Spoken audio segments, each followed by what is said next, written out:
Hi everybody, Tuesday, we're doing this Monday, just by the way, the turffontein meeting, and we've got 8 races to get through on the stand side track. The opener's in 1160, and we'll talk about it in a moment. If you're on Twitter, please join us at Weighted to Win. We'd love to have you on there. There's been lots of people communicating, and I have to tell you that the platform is absolutely flying at the moment. We're really enjoying the engagement, and also we've got a Weighted to Win WhatsApp number as well that you can join us on at any given time. Just send your name and your email address, and the admin department will add you onto that. Let's get straight to the first. Darren Burrows did well for us last week. Whilst Daryl was away, he tipped a couple of big sixes, so he's off for a while, but he has sent us some info for today. Daryl Marie, of course, is back in action. He was away on holiday, and he enjoyed his break. He's looking fresh and revived and looking very, very well at the moment, I must say. Good to see you look so young. Thank you, Claude. Great it's to be back. Amazing what a break can do for you. I missed this place. Did Funny you? enough, yes. Did you miss us? I missed your company. We also missed you. Lovely.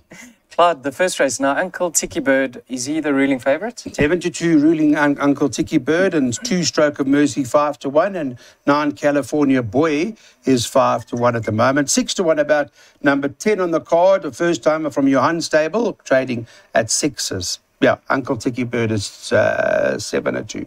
Yeah, there's a comment with regards to number 10 over here. What's that? Pontiac. Pontiac, yeah. Not the worst around. He's got a place chance. His half-brother won a race over 1400. Then number 13, I think it is, Shiny Silver. Her full brother won over 2000. The comment is will need. There is no comment with regards to number 11, You're My Sunshine. Take note of that. If there's any market support for him, follow him or include him. Uncle Tiki Bird, his latest start was his first run as a gelding. I believe it's his best to date. We saw that horse, Mtombo Wilwazi, yes, I think. Won 3 right. from there, Clyde. He's now a 3-time winner. Improvement from number 3, Equestrian Affair. I think he needed his first run as a gelding. Come back in trip, and they put a set of blinkers on him this time round.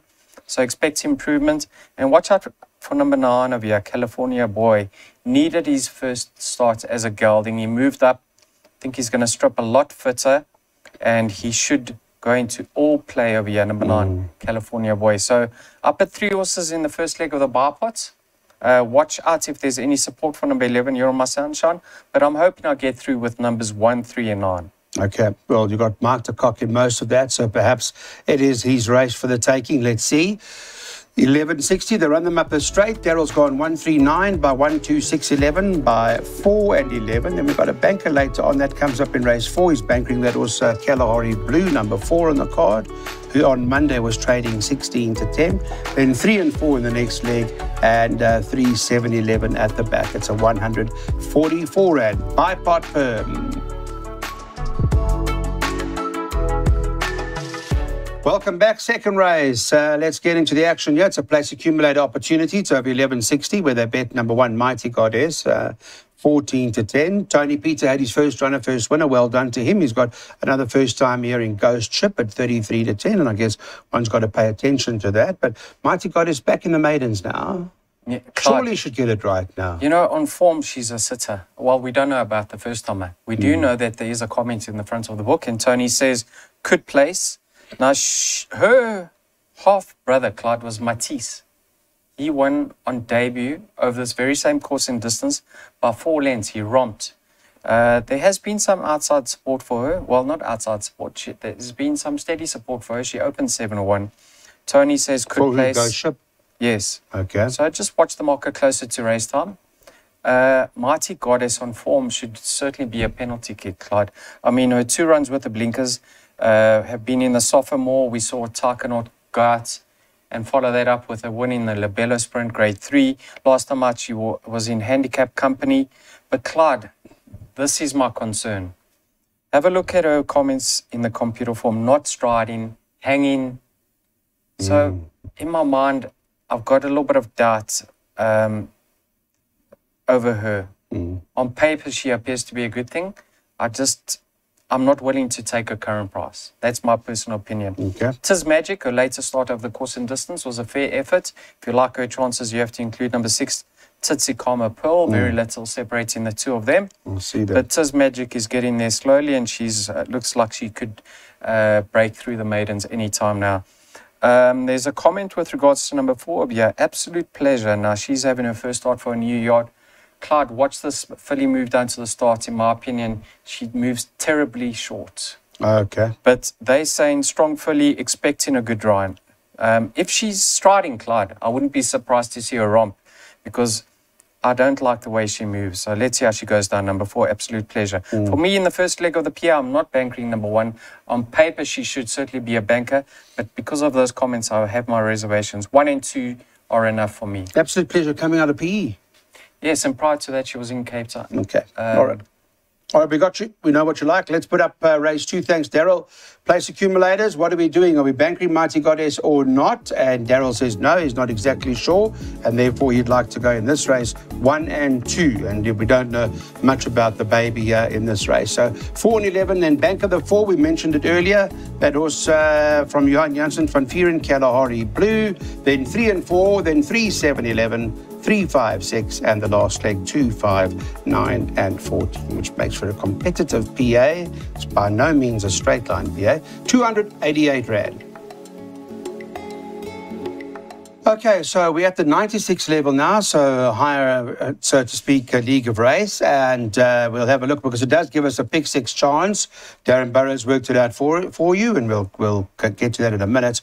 And Shavana, top of the boards at 7 to 2. That's number 8 on the card. Number 6, Gallivanting, is at 9 to 2, and number 11, I Am Giant, is at 9 to 2 at this point in time. 6 to 1 about number 4, Morcantor. You might like to see come back to his best. And then Vegas in High Rise, or Vegas High Rise, 7 to 1. All right, let's talk about first leg of the pick 6. How many runners do you want to go? I would personally go 2, but I haven't seen Darren Burrows' perm. Okay. Clyde, I've narrowed this race down to 2. I believe there's a lot of value in both of them. Have you ever Dutched before? No. Back 2 in a race? No. Okay, well, I would suggest not really a good on Monday punter, morning. I'll be honest with you. On Monday morning, I would suggest to the people who actually follow me, if there are any of them out there, to take the 6 to 1 Mercantor. Have a look at his run to Chivana. He's 5 kilograms better off. He had the worst of the draws on that occasion. Last time out over the 1,000 meters. That was a cracking effort, considering the 1,000 is too quick for him, Clyde. Okay. This course and distance is ideal. So number 4 at 6 to 1, a lot of value. Okay.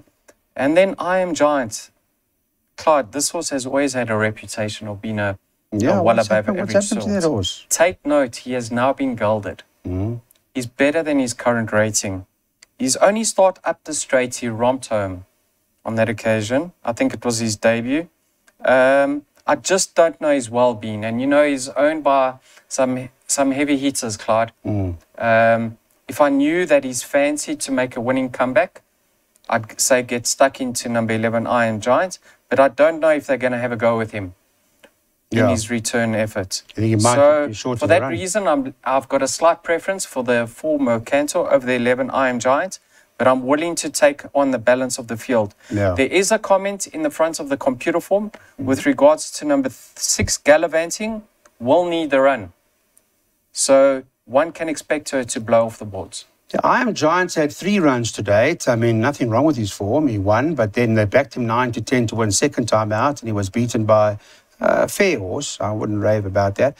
And then I think in the Tamarisk Tree run on that particular occasion, they thought that they'd go much closer. So I think the Crawfords are a little bit disappointed to the extent that they'd like to get to the bottom of him and see. But I wouldn't be surprised to see him romp based on what we heard about his ability. But Daryl is correct in that Mercantor is definitely a massive runner in the race. And at the end of the day, we've got Darren Burrows' pick 6 up for you now, which we're going to look at. We haven't seen it, but here it comes. Let's put it up. And he goes 4, 8, 9, and 11. All right, so he's at least covered you there, hasn't he, Daryl? Yeah. Then, for the braver ones, I can just put the 4 and the 11 in my perm, Clyde. But yes. What do you call that, a Dutch pick 6?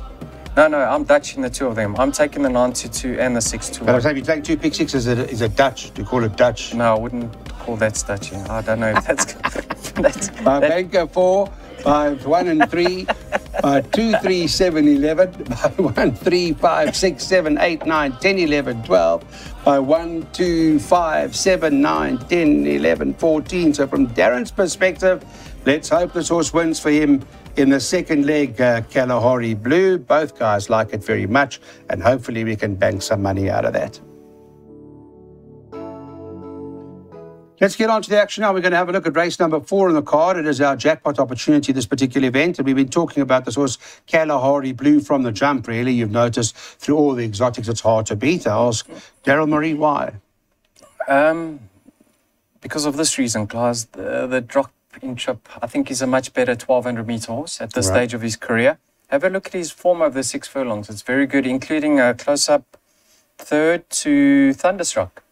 He ran well above his rating on that occasion. Last time out, possibly a distance too far. Penultimate start, Clyde, he ran Aravedicho. Now, Aravedicho is now 97. He's off an 82. One has to believe he's better than his current rating. And we saw Trident King win from that form line. So, what price did you say he was? 16 to 10. Monday morning. Monday morning, yeah. I'll say he starts odds on.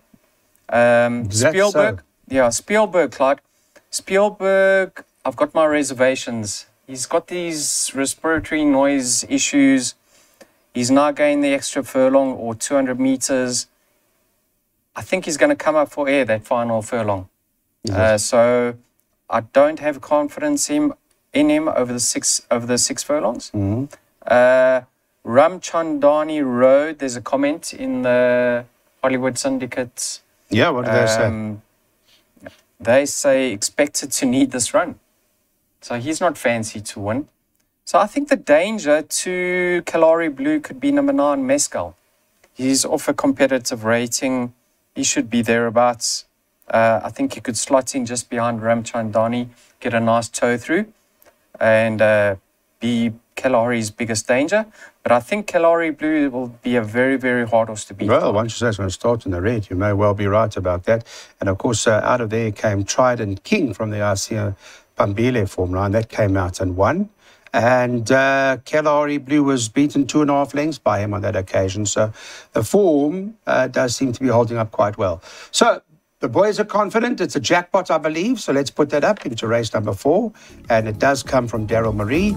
And of course, whilst he's confident about Kalahari, just in case there's consideration given to Mescal, who's trading at 10 to 1 on this Monday. Second leg of the jackpot, he's going the 3 and the 4, Rarotonga Rose and Namaquo Blossom. The third leg, he wants to go 3, 7 and 11. So Elysian Chief, Big Burn is going in there, and so is Moon Shining Through. And the last leg, 3, 5 and 6 in this particular race. Outsider, like a horse called Sage King, is going into his pot. He's put the 5 in as well into that jackpot, who is unfortunately scratched. That's out, so it will be a nice opportunity to double up Sequoia. And then the 6 horse Future Pearl goes into the pots as well. Rarotonga Rose runs here, priced up at 5 to 2. That stable of Lucky Udalakis has been in pretty good form. It's a pity Dice couldn't win out. I'm not sure if he stays, though. But anyway, that's history, right? Right, for the guys who are looking to go with that horse, beg your pardon, with their social media platforms on Twitter, well, you can call it a horse. Waited to Win. Waited to Win is our handle. We've also got our WhatsApp number as well that you can join us at any given time. Just send your name and number to admin and you can be part of our team. Be lovely to have you on. All right, let's talk about race 5. It's over the 2,400 meters, Daryl. What's your first choice here? I'm quite big on a filly, and unfortunately for our viewers, Clyde, it's not Darren Burrows' horse that he's big on. He's big on number 3, Rarotonga Rose. I'm big on the 4, Namaquo Blossom. How they priced up, yeah, Clyde? Yeah, 5 to 2 about Rarotonga and 4 to 1 about Namaquo Blossom. Okay, I'd love to... Both from Lucky Udalakis. Yeah, I'd love to know Lucky's feelings over here. Phone him. One thing's, I don't have his number. One thing's for certain, Clyde. They're both young fillies improving, unexposed of this distance. So I'm expecting them to fight it out. I'm not ruling out Rarotonga Rose whatsoever. Let's touch on her first of all. She's having a peak run. I thought she did extremely well to win last time out. She had no cover. I think she's better with cover. And she's unexposed of this trip. I think she'll love the step up. She's got Keegan DeMello, a lot in her favour, Clyde. Just that form line. 6 runners, all 6 unplaced in their next starts. Now, touching on my topic, that's number 4, Namakwa Blossom. I thought she was beaten by a cracking ride last time out by SK on Joey Somers, Philippe Balvard. You recall her dam, Wild Ash. I think the Devachandas owned her. She stayed all day. Here's a young filly. She's going to love the step up in trip. I know she picked up a penalty for running second last time out, but we haven't seen the best of her yet. And Danielson certainly gets a good tune out of her. So the 2 fillies, trained by Lucky Larkus, I'm expecting them to fight it out. In preference, 4 from 3. Okay. And David Nevenhuizen's back to form now. At least Yes, I see a good winner. You know, this 5-year-old mare, Silvana mare, she's very, very consistent. The stables come back. She's obviously raced against much, much stronger Clyde. There's no doubt about that, and she'll appreciate the 2.5 kilograms off her back. But I think these 2 fillies are up and coming and ahead of the handicapper. For that reason, I'm favouring them.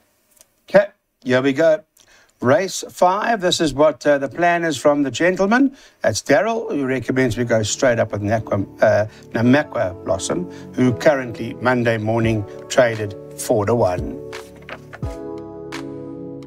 It's a Pinnacle Stakes, but there's some very nice horses that run in this particular event. So make a note. Master Archie is back in action. He's priced up at 3-1. 7 Big Burn, 4-1.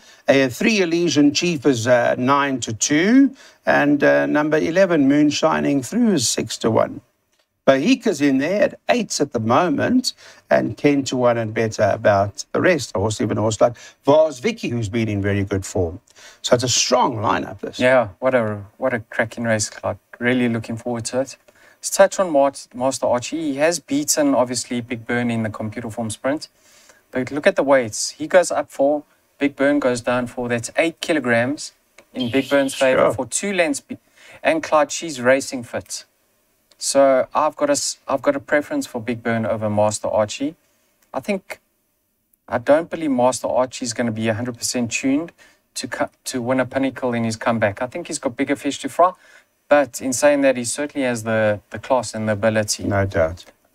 Elysian Chief, he did extremely well in his comeback effort. I mean, he got within a neck of Big Burn. He was off for 4.5 months prior to that.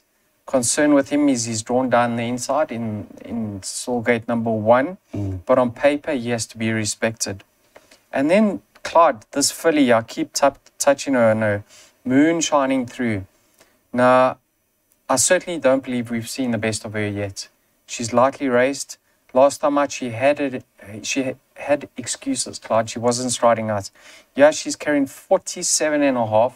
She's won in at the weights of a year. She's surprisingly joint second best in. And if we haven't seen the best of her yet, she must be a player of a year. I'm hoping she can put that run behind her and show us what she's capable of. So I've thrown her into my play. You could argue that perhaps Big Burn wasn't at her best in Merchant Say, but she finished ahead in front of, she finished ahead of Big Burn. Yes. Big Burn certainly wasn't at her best, but I don't think Big Burn was at her best last time out when winning her Pinnacle. I actually think she's better than that effort. So I think this is a cracking race. Crackers, okay. Here we go with selections. We've got some swingers for you to recommend that you may want to consider in the play. And from Daryl Marie, he's suggesting that we go with a 3-horse, in this case being Elysian Chief, the 7 Big. Let's get on to the 7th. Rennie, top of the boards, 1 on the card, priced up 7-2. 6 Future Pearl, 4-1 on Monday. 7 Ryan's Dream is trading at 11-2. And 7-1 about this horse 8. Tell me it's pronounced Thumby. And 12 Stolen Thunder is 7-1. 8-1 and better about the others. Need your help, Daryl? Yes, I need your help, Clyde. My help. Cabello Mazziniani. Now, there's 3 runners of year trained by James and Brett Crawford. Rennie, Sage King, Stolen Thunder. Cabello has taken the ride on number 1, Rennie. I'm surprised by that. Why? She's a filly. She's going to be dropped in from that draw. She has to give weight all round. Can she give them weight and start? I'm not saying she's not. She's chanceless over here. She's got a stiff task ahead of her. I think Sage King represents a hell of a lot of value. Sorry, am I allowed saying that? Yeah, there's 18 channel. Okay. Clyde, he was off for 5 months. And if you recall, he met interference close to home in his comeback start. He could have finished a length or two closer on that occasion. So I thought that was a cracking effort. Last time out, yes, very, very disappointing. I'm willing to excuse him of that effort. Hopefully it was second run after a layoff. Yeah, he's having his peak run from a 1 draw. I think he's going to bounce back to his best. And at what price is he? Sage King? Sage King, currently Monday. I've got to go all the way down to the bottom to find him, Daryl. 14 to 1. Yeah, get stuck in on the places over here. Really? What price is he a place? 3 to 1. 150 to 50, yeah, 3 to 1. 3 to 1. Have a nice wager. Okay, that's my recommendation of here. Thumby will need the run, according to the trainer's comments. And then Future Pearl, Clyde. You know, yeah, he's got a chance to prove to us that his last run was below par and he's better than that. Because I really think he does have talent and he's better than that. So he has his chance to prove that to us. So in order, 3 from 6, but I'm going to say have a nice wager on number 3 for a place. All right. Sage King, perhaps the play. That's the way to go. Did I help you? When you said you need my help, did I help you? Yes, you did. Thank you. Thank you. And have a look at Sage King's rating, Clyde. He came down another £5 or £4. So, yes. Let's have a dip here. This is not going to start 14 to 1. That much I can tell you. Okay, here we go. Sage King. Let's get some money. Early money 2023. Not that we haven't. We've had a couple of strikes that, thank goodness, touch would have arrived. But Sage King, each way, that's the play. Good. Welcome back. 8th and final here at the Big T. We're going over the mile. And 11 to the field. Take your pick. 11 to the field. One of which is that horse, Tamara's Tree, number 14 on the card, who ran in the Secretariat last time. What do you make of this horse? I mean, sure, Clyde. This horse blows hot and cold. When he beats Quantum Theory, I think Quantum Theory had excuses, but he still ran well above his rating on that occasion. Then he pulled very, very hard, so you could excuse him for that 1800-meter race. I expected more from him last time out. But you know what, Caden gets back in the irons over here. 1 from 1 over him, on him. 53 kilograms from a 4 draw. If he settles in running, I wouldn't discount his chances. I've certainly thrown him into my play. The mile suit him a bit better? As long as he settles. As long as he settles, yes. Yeah. A little bit of value over here, Clyde. The old boy, the 6-year-old What a Winter, Express from the US. His rating's down to a 94, Clyde. He's back in a handicap over here. I thought that was a very decent effort behind Red Saxon. Close up. He loves his course and distance. I think he's a run over here. I think he's better than what his betting suggests with regards to his chances are. Yeah. So the 5 is going to be my topic. Didn't we like this horse last time? Express from the US? No, you labelled Red Saxon. No, we did, but I think Darren mentioned Express from the US, or somebody mentioned it just as a danger, you know, to the winner. I think the JP, Johnny Peter. Right, JP, Johnny Peter, JP. Okay, he mentioned that. So if he fancies him again, I think his odds will certainly shorten. No doubt, Platinum Sky, Clyde, this horse has been very, very disappointing. I've expected more from him, but he's got the ability, and we saw, who was it, Total Protection come out and run 3rd in the Grade 3 London News behind Puerto Manzano. Yeah. So on his day, he has to be included. And then just one other, Imperial Master, loves the course and distance. You know, Mr. Pettigrew goes about his business quietly. He has a horse that always runs an honest race, never disgraces himself. 1 draw should be thereabouts. But I think Express from the US, a little bit of value, Clark. Okay. Interesting race, this 8th and final race. Quite challenging, and perhaps we get some horses in here. Swingers may be the way to go. And here are the recommendations from the team. Daryl recommends we go with 2 Platinum Sky. He also wants to put the 5 into the play, Express from the US. The 9's got to go into Imperial Master, and the 14, Tamara's Tree. Those are the 4. Daryl? Just watch the debut. The half-out debut of number 11 over here, Alain Maury. He's been gelded, and I believe he's been aimed at the Derby. Okay. So he's very highly regarded. And he's obviously got the form to boot and the looks, more importantly. So yes, see how he runs on the half-veld. Okay, well, let's see. He comes out of the Western Cape. That's the play for the 8th and final.